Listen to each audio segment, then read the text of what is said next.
নতুন মেহমানরা এই প্রথমবার আমাদের বাসায় আসছে।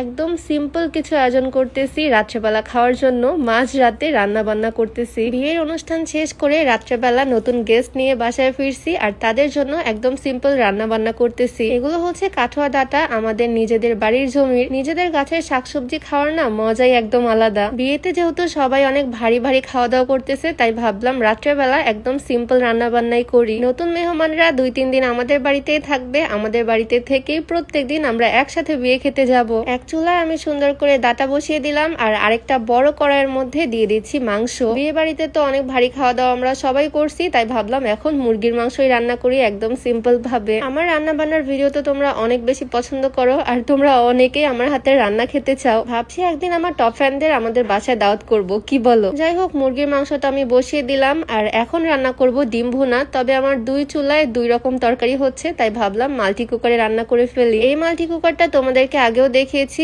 এটা যে এত কাজের, মাল্টি কুকার হওয়ার কারণ হচ্ছে এটাতে মাল্টি করতে দিলাম। রাইস কুকারে ভাত বসিয়ে দিছি, ভাতের মধ্যে আলু দিছি, আলু ভর্তা করব আজকে। সিম্পল খাবার বলতে আমি বুঝি আলু ভর্তা আর ডাল। এই খাবারটা আমার যে কি ফেভারিট বলার বাইরে। রাইস কুকারে ভাত হচ্ছে, আর এদিকে প্রেসার কুকারে আমি ডাল তুলে দিলাম। আলু ভর্তার সাথে পাতলা ডাল আমার মতো কার কার পছন্দ বলো তো? মসুর ডাল সাথে একটু পেঁয়াজ মরিচ তেল দিয়ে সুন্দর করে সিদ্ধ করতে বসিয়ে দিলাম। এইদিকে মাল্টি কুকারে আমার ডিম কিন্তু সিদ্ধ হয়ে গেছে। এটা যে এত পাওয়ারফুল, দেখো কি সুন্দর ভাবে সিদ্ধ হয়ে গেল। মাঝে মাঝে গ্যাস শেষ হয়ে গেলে আমি তো সবসময় এই মাল্টি কুকারে রান্না করি। দেখো কত সুন্দর ভাবে রান্না হয়ে যায়। এখন আমি ডিম বা গ্যাসের আগুনের থেকে কোনো অংশে কিন্তু কম না। এটা টোটালি ইম্পোর্টেড একটা প্রোডাক্ট, সেজন্য আর কি এত বেশি কোয়ালিটিফুল। পেঁয়াজ, বাটা মশলা, গুঁড়া মশলা সবকিছু সুন্দরভাবে কষিয়ে তার মধ্যে আমি ভাজা ডিমগুলো দিয়ে দিলাম। ডিম ভুনা করা খুবই ইজি, তবে এটা আমার খুব পছন্দের একটা খাবার, খেতে খুব ভালো লাগে। আর এইদিকে আমার ডালটাও সিদ্ধ হয়ে গেছে। এখন ডালটা সুন্দর করে রান্না করে নিব। মসুর ডাল মানে পাতলা ডাল অনেকে অনেক রকম ভাবে রান্না করে, তবে আমার মনে হয় প্রেসার কুকারে করলে সবচেয়ে তাড়াতাড়ি হয়, খেতেও মজা হয়। ডাল রান্নার মেন কাজটা এখন করতেছি। পেঁয়াজ, রসুন, অল্প 5 ফোড়ন, শুকনা মরিচ, জিরা সবকিছু ভেজে 1 চামচ ডাল দিয়ে ঢেকে রাখতেছি, আর